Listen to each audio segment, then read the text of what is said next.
بسم اللہ الرحمن الرحیم نحمدہ ونصلی علی رسولہ الکریم اما بعد۔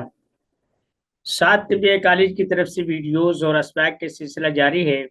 آج ہم عملیات کے بارے میں ایک ابہام کو دور کرنے کی کوشش کریں گے۔ نقش، تعویذ، گنڈے، دھاگے، وظائف، چلے، ٹونے ٹوٹ کے، ان کے پیچھے کون سی لاجک اور کون سی طاقت ہے جو عامل کو دیگر لوگوں سے ممتاز کرتی؟ ہمارے ہاں عمومی طور پر جن لوگوں کو وہم ہو جائے یا حقیقی طور پر کوئی جادو جنات ان کی شکایت ہو جائے تو فوری طور پر عامل یہ کہتا ہے، رات دن میرے پاس بھی ایسے بے شمار لوگ آتے ہیں۔ کچھ لوگ وہمی اور نفسیاتی ہوتے ہیں، کچھ لوگوں کے ساتھ کچھ مسائل ہوتے ہیں، وہ دو باتیں کہتے ہیں، ہماری کسی سے دشمنی نہیں ہے، پھر ہمارے ساتھ ایسا کون کرے گا، ہم نے تو کسی کا کچھ بگاڑا۔ یہ الفاظ بار بار دن میں سننا پڑتے ہیں۔ خیر، جب کسی نتیجے پر عامل، معمول اور اس کے لواحقین متفق ہو جائیں کہ اس کے پاس کچھ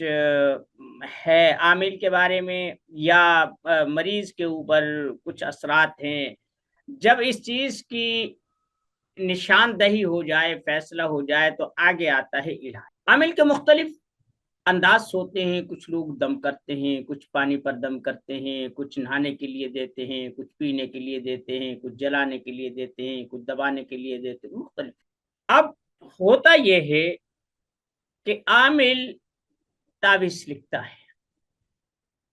پانی پڑھ کر دیتا ہے، معمول وہ استعمال کرتا ہے، یا گھر میں رکھنے کے لیے کوئی تعویذ دیتا ہے، کوئی نقش، کوئی تعویذ دیتا ہے، کوئی مٹی پڑھ کر دیتا ہے، جو بھی کسی کا کوئی طریقہ کار ہو۔ اب وہ کہتے ہیں کہ تمہارے اوپر دوبارہ سے جادو ہو گیا، پھر جادو ہو گیا، یا گھر میں کچھ چیزیں گرتی ہیں، کھڑاک دڑاک ہوتا ہے، برتن گرتے ہیں، چیزیں غائب ہو جاتی ہیں وغیرہ۔ یہ تو پتہ ہے، ایک تنکا بھی ہلے، ایک بچہ بھی کہنے پر مجبور ہو جاتا ہے اسے کسی نے ہلایا ہے، وہ ہوا سے ہلے، کسی کے چھونے سے ہلے، کسی کے ہاتھ لگانے سے، کوئی بھی سبب ہو سکتا ہے۔ کوئی چیز گرتی ہے تو ہم پتہ کیا کہتے ہیں کہ اس ہوا سے گرا ہے، کسی نے گرایا ہے، یعنی کوئی نہ کوئی قوت، کوئی نہ کوئی فورس جو اس کو دھکیاتی ہے، ہلنے پر مجبور کرتی ہے، گرنے پر مجبور کرتی ہے۔ وہ جو عاملین عمل کرتے ہیں ان کے پیچھے کچھ نہ کچھ لاجک، کچھ نہ کچھ طاقت، پاور کام کرتی۔ اب یہ پاور کہاں سے آتی ہے؟ دیکھیے، پیدائش میں بھی آپ جیسا ہی ہوں، آپ بھی میرے جیسے ہی ہیں، وہی ایک ہی طریقہ ہے دنیا میں آنے کا، رہنے کا، جانے کا، ترجیحات اپنی اپنی، سوچ اپنی اپنی ہوتی ہے۔ میں عامل ہوں، عمل کرتا ہوں، میں کاغذ کے ٹکڑے پر مریض کے گھر سے ہی کاغذ منگواتا ہوں، مریض سے ہی میں پینسل طلب کرتا ہوں، اس سے لکھ کر دیتا ہوں، یہ لو، اس سے پی لو، اس سے نہا لو، اس سے باندھ لو، اسے گھر میں رکھو، وغیرہ وغیرہ جیسے۔ اب کاغذ بھی ان کے گھر میں موجود تھا، قلم بھی ان کے گھر میں موجود تھا، میں نے ایسا کیا لکھا کہ ان کو جو علامات ہیں، جو تکالیف ہیں، جو معاملات ہیں، ان میں کچھ بہتری دکھائی دیتی؟ وہی آپ معوذتین لکھ دیں، اعوذ بکلمات اللہ لکھ دیں، بسم اللہ الذی لا یضر لکھ دیں، ماشاء اللہ لکھ دیں، جو بھی کچھ لکھتے ہیں۔ اب میرے لکھنے میں اور ان کے لکھنے میں کیا بنیادی فرق ہے؟ دو چیزیں ہیں۔ ایک یہ، انہیں یقین ہوتا ہے ہم کریں گے تو نہیں ہوگا۔ سورہ فاتحہ ہر آدمی فجر میں 4 دفعہ پڑھتا ہے، ظہر میں 12 دفعہ پڑھتا ہے، عصر میں 8 دفعہ پڑھتا ہے، اور مغرب میں 7 دفعہ پڑھتا ہے، عشاء میں 17 مرتبہ پڑھتا ہے۔ اب اتنی دفعہ روزانہ پڑھ رہا ہے، لیکن اسے یقین نہیں ہے کہ جو میں کچھ کروں گا یہ ہو جائے گا۔ یہی سورہ فاتحہ عامل اپنی ایک خاص نیت سے پڑھتا ہے، کہتا میں عامل ہوں اس کے لیے۔ بات یہ ہے کہ کام ہوتا وہ ہے جو آپ کرنا چاہیں۔ گھر میں آپ باورچی خانے میں چلے جائیں، کچن میں چلے جائیں، اب اس میں گھی، آٹا، دال، سبزیاں، نمک، مرچ، ہر چیز موجود ہے۔ آپ یا بورچی خانے میں جانے والا، وہ آپ کی اہلیہ ہو سکتی ہیں، بہن بیٹی ہو سکتی ہیں، خالہ ماسی، کچھ بھی ہو سکتا ہے، یا آپ خود اس میں ٹرائی کرتے ہیں۔ انڈے بھی پڑے ہوئے، اب انڈے کو آپ آملیٹ بناتے ہیں، اس کی چٹنی بناتے ہیں، اسے ویسے بھون کر کھاتے ہیں، ابال کر کھاتے ہیں، اسے آدھا کچا رکھ کر کھاتے، انڈا ایک۔ اب یہ بنانے والے کی اس پہ، اب آٹا ہے، آپ اس سے مختلف اشیاء بنا سکتے ہیں، دال ہے اور مرچیں ہیں، نمک ہے، گھی ہے۔ اب اس سے بے شمار بات یہ ہے کہ بنانے والے کے ذہن میں کیا کنسپٹ ہے، وہی چیز ترتیب پاتی ہے، وہی چیز بنتی ہے۔ اسی طریقے سے عامل کے پاس ایک قوت ہے، اس سے پتہ ہے کہ میں نے یہ کام کرنا ہے، اس کی قوت ارادی مضبوط ہے، اس کو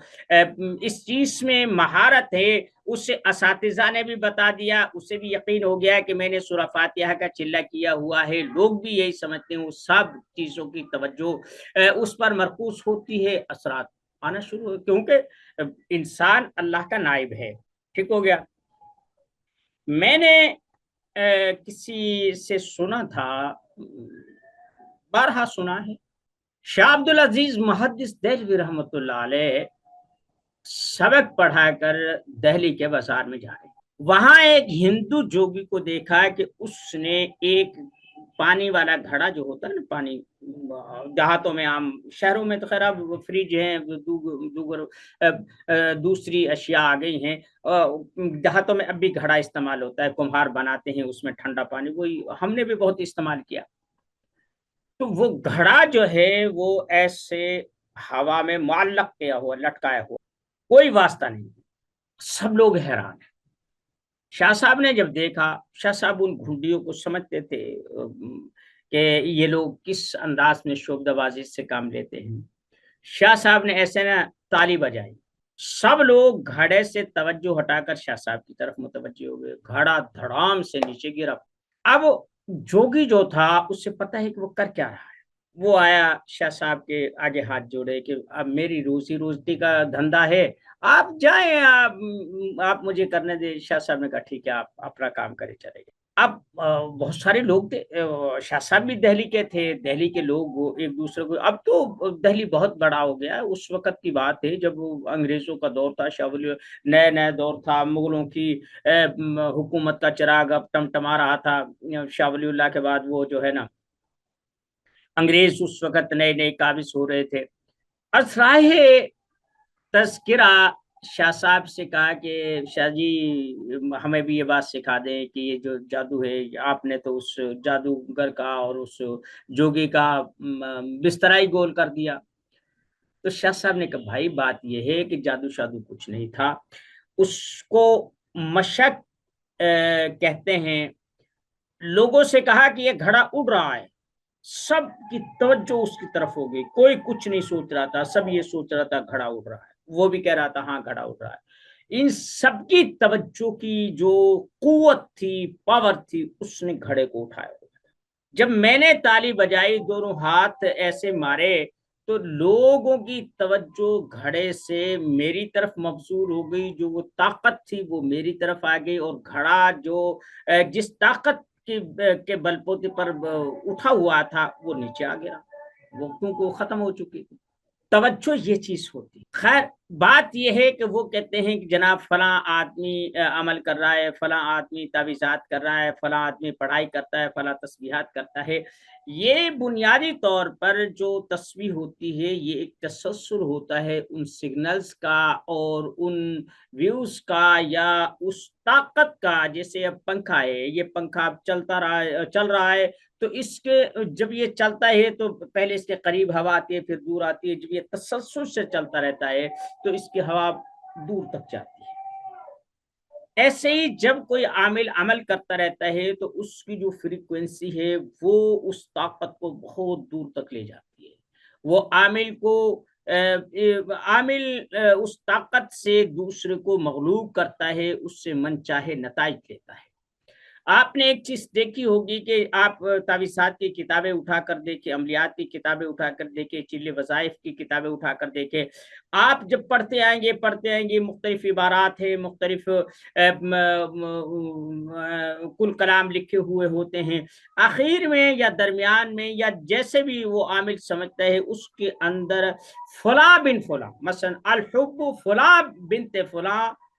الہ حب فلاں بنت، یعنی وہ بیچ میں وہ چیز مینشن کرتا ہے، وہ چیز شامل کرتا ہے کہ جس بنیاد پر وہ کام کر رہا ہے، جس مقصد کے لیے کر رہا ہے، جو ٹارگٹ حاصل کرنا چاہ رہا ہے، جو مقصد و مطلوب ہے، اس کو وہ لکھتا ہے، تعویذ میں بھی نیچے لکھتا ہے، عمل میں بھی وہ لکھتا ہے، اپنے چلے میں بھی وہ لکھتا ہے، جب موکلات بنائے جاتے ہیں تو ان میں بھی وہ لکھتا ہے۔ آپ بات سمجھیے میری۔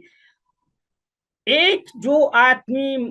توجہ اور یکسوئی سے چند الفاظ لکھ دیتا ہے تو وہ توجہ جتنی زیادہ مضبوط ہوگی، ارتقاص ہوگا، اتنا ہی طاقتور تعویذ ہوگا۔ تو جو عامل عمل کرتا ہے، روزانہ اپنا چلہ وظیفہ پورا کرتا ہے، اپنی پڑھائی کی تعداد مکمل کرتا ہے، اب ایک تو ہوتا ہے نہیں، ایسا نہیں ہوتا، وہ توجہ کرتا ہے۔ ہم لوگ وظیفہ نہیں پڑھتے، ہم لوگ گنتی پوری کرتے، تعداد پوری کرتے، 10,000 پڑھا ادھر ادھر دیکھ رہے، نہیں بھائی، اصل بات یہ ہے کہ آپ نے جو توجہ کی ہے، مثلا آپ ایک کام آپ اس سے پہلی دفعہ کرتے ہیں وہ ٹھیک نہیں ہوتا، دوسری دفعہ کرتے ہیں کچھ ڈر ہوتا ہے، تیسری دفعہ کرتے ہیں کچھ بہتری آتی ہے، پھر بار بار کرتے ہیں تو اس میں مہارت پیدا ہونا شروع ہو جاتے، پھر ایک وقت ایسا آتا ہے کہ جو اناڑی توجہ سے بھی نہیں کر سکتا، وہ عام معمول کے مطابق بھی وہ مشکل سے مشکل کام کر جاتا ہے۔ یہی چیز تعویذات ہے۔ ایک آدمی جس سے یقین نہیں، میں نے کل کی کلاس میں، جس آدمی کو یقین نہیں ہے، آپ کا عمل کتنا بھی مؤثر ہے، آپ کا تعویذ کتنا بھی تیر بہدف ہے، اگر کسی کو یقین نہ ہوا، آپ وہی تعویذ کسی ایسے آدمی کو دیں کہ جو آپ پر اعتقاد رکھتا ہے، آپ کا معتقد ہے، اس کے لیے جو اثرات ہوں گے، ایک اجنبی آدمی جو آپ کے نام سے واقف نہیں ہے، آپ کی کرامات سے، آپ کے کشف سے، آپ کی بزرگی سے ناواقف ہے، آپ ویسے ہی دیں کہ یار یہ تعویذ ہے، یہ رکھ لیں، یعنی کوئی اسے آگے پیچھے سے نہ بتائیں، تو لامحالہ طور پر اس تعویذ کے اثرات وہ نہیں ہوں گے جو عقیدت اور جس محبت سے اور جس احسان مندی سے وہ تعویذ حاصل کرتے ہیں کہ یہ عامل ہے، یہ میرا کام کر دے گا۔ اب اس میں عامل کی قوت بھی کام کرتی ہے، اس کی توجہ بھی کام کرتی ہے، معمول کی توجہ بھی کام کرتی ہے، وہ سب چیزیں جو وہ توجہ ہوتی ہیں تو وہ گھڑے کی طرح اس معمول کو اٹھا لیتے ہیں، اس کام کو بلند کر دیتے ہیں۔ تو اس لیے جو عامل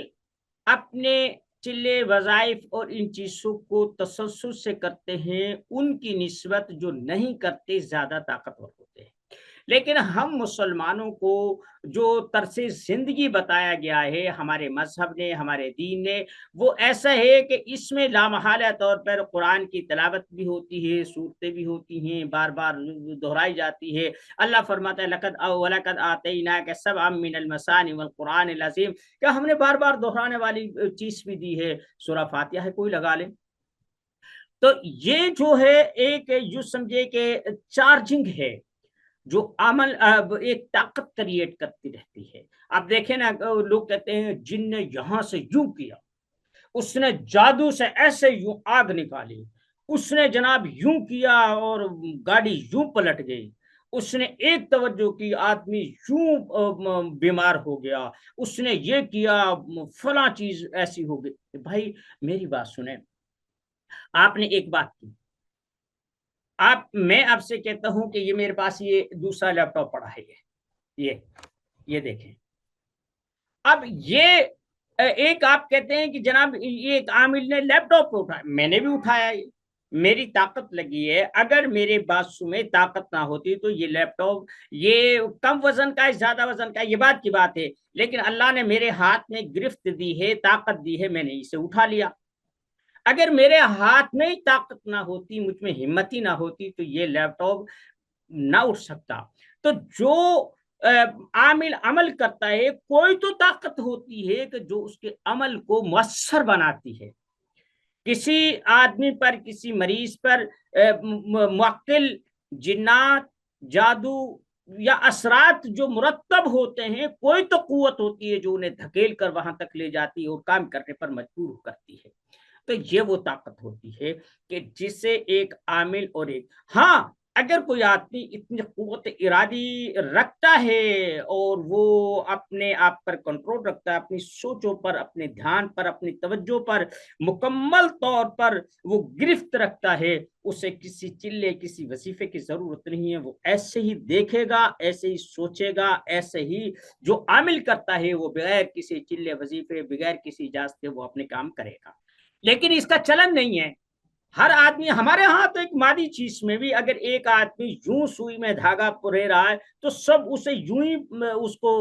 سوئی کے دھاگے میں ناکے میں دھاگا ڈالیں گے. کوئی آدمی یہ نہیں سوچے گا یار اس سے کوئی بہتر صورت بھی ہو سکتی ہے. ہم اتنی مشقت سے یوں اس میں ڈالتے ہیں، سوئی کے نکوں میں ڈالتے ہیں بڑی مشکل سے، اور بالخصوص جن کی آنکھیں کمزور ہوں ان کے لیے اب ہم کوئی ایسا بھی طریقہ اختیار کر سکتے ہیں کہ بغیر کسی مشقت کے اس سوئی کا دھاگا پڑ جائے. جن لوگوں نے کوشش کی وہ کرتے ہیں. مشینیں بنی ہوئی ہیں، اوزار بنے ہوئے ہیں، ایسے گیجٹ بنے ہوئے ہیں. تو ایسے یہ کہ ہم لوگ جس طرز زندگی کو اختیار کرتے ہیں اس سے بدلنے کی سوچ ہی نہیں رکھتے، سوچتے ہی نہیں ہے کہ ہم اس سے کچھ بہتر کر سکیں. اور پھر ہماری ایک مصیبت یہ ہے کہ اگر کسی سے اتفاقاً کوئی اچھی چیز بن جائے تو وہ اس میں بہتری لانے کے بجائے ہم کہتے ہیں اس سے کچھ مٹیریل کم ہو جائے. ایک چیز اگر 5 کلو کی بنی ہے تو وہ کام دے رہی ہے، ہم کہیں گے کہ اگر یہ 4 کلو کی بن جائے تو 1 کلو لوہا بچ جائے گا ہمارا. اس کو کھوکھلا شروع کر دیتے، پھر اور کھوکھلا کرنا شروع کرتے، 5 کی جگہ 2.5 کلو پہ آ جاتے، 2 کلو پہ، 1 کلو پہ آ جاتے. آخر میں آ کر وہ اتنی کہ ذلیل ہو جاتی ہے وہ چیز کہ اس کی طرف کو توجہ نہیں کرتا. جو لوگ ترقی کرتے ہیں وہ یہ سوچتے ہیں کہ یہ چیز بن گئی ہے، اس میں کمی کیا ہے، میں اسے کیسے دور کر سکتا ہوں، اسے کیسے میں یوزیبل کر سکتا ہوں، کس انداز میں بہتر انداز کی اس سے کارکردگی لے سکتا ہوں. جو ترقی کرتے ہیں وہ یہ سوچتے ہیں، اور جو تنزل میں جاتے ہیں وہ اپنی سوچ کی طرح اس چیز میں بھی انحطاط لے کر آتے ہیں. آپ بات میری سمجھ گئے؟ تو جو جادو، جنات، تعویذات، نقش میں جو چیز کام کرتی ہے وہ عامل کی توجہ ہوتی ہے، اور جو اس کے ذکر، اذکار، اوراد ہوتے ہیں یہ بیک اپ ہوتا ہے کہ وہ بیٹری چارج کرتا ہے جس سے وہ آدمی کام لیتا ہے. مثلا ایک آدمی ہے وہ 5 منٹ مراقبہ کرتا ہے، اپنا کام کرتا ہے، دوسرا 10 منٹ کرتا ہے، تیسرا ہے آدھا گھنٹہ کرتا ہے. اب یہ 5 منٹ والا آدھے گھنٹے کی جو تپسیا ہے، جو اس کی کارکردگی ہے یا جو اس کی مشق ہے، یہ 5 منٹ والا اسے نہیں پہنچ سکتا. اسی طریقے سے جو آدمی بار بار ایک چیز کو کرتا ہے اس کے لیے وہ چیز آسان ہوتی ہے، جو کبھی کبھار کرتا ہے اس کے لیے کر تو لیتا ہے، یہ نہیں کہ نہیں کر سکتا، لیکن مشکل سے کرتا ہے، دقت سے کرتا ہے. تو جو ان عملیات میں کوئی چیز ہوتی ہے، دیکھیں جب آپ کسی عمل کا توڑ کرتے ہیں، کسی جادو، جنات کا، تعویذات کا، نقش کا توڑ کرتے ہیں تو اس کا اثر عامل تک جاتا ہے. عامل کو بھی تکلیف ہوتی ہے، عامل بھی تکلیف کا شکار ہوتا ہے. اگر کوئی آدمی اچھا علاج کرنے والا مل جائے تو وہ جو عامل ہوتا ہے نا، سوٹی تو اس کے ہاتھ میں ہوتی ہے. وہ جو جس نے کروایا ہے یا جو ہے وہ تو اس نے تو پیسہ دیا، اس نے تو مزدوری کروائی ہے، نوکر رکھا ہے، عامل اس کا کام کر رہا ہے، اسے پیسے مل رہے ہیں، وہ کام کر رہا ہے، اپنی مزدوری کر رہا ہے. تو جو لاٹھی اگر کسی کو مارتے ہیں، آگے سے اگر طاقتور اس کے ہاتھ سے لاٹھی لے کر اسی میں 2-4 لاٹیاں جھڑکا دے تو اسے پتا تو چلتا ہے کہ آگے سامنے والے کی کتنی تکلیف ہے. میرا خیال یہ ہے کہ آج کا اتنا کافی ہے کہ عامل، عمل، معمول اور یہ جو سارا گورکھ دھندا ہے یہ توجہ کا ہے. اور اگر کسی نے آپ کو اچھے انداز میں کان پکڑ کر یہ کہا کہ آپ نے ایسا کرنا ہے تو پھر آپ کو کامیابی سے کوئی نہیں روک سکتا. وما علینا الا البلاغ.